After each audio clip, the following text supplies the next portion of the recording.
দিদি ভাগ্নে মা সবাই রেডি, আমরা যাব মন্দিরাকে আনতে। এদিকে বুড়া রেডি, ওদিকে মা ভাগ্নে জামাইবাবু দিদি সবাই রেডি, আর এদিকে আমিও রেডি টুকটুকি নিয়ে। ভাই বোনে কথা বলছে এরা।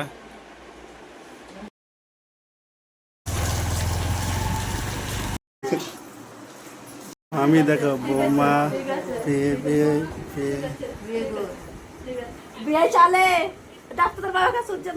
ঠাম্মা, এটা মন্দিরের বড় মা, আর এদিকে বসে আছে আমার মা, দিদি, আর ওদিকে আমার শাশুড়ি, আর এদিকে মন্দিরা।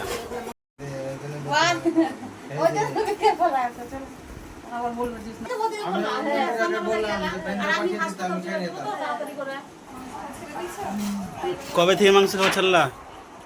বৌমার হাতের মাংস খেয়ে নাও।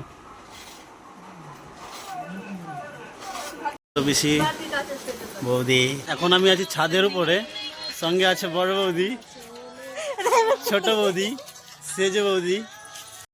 তো তিন বৌদির সঙ্গে রিলস বানাতে ব্যস্ত।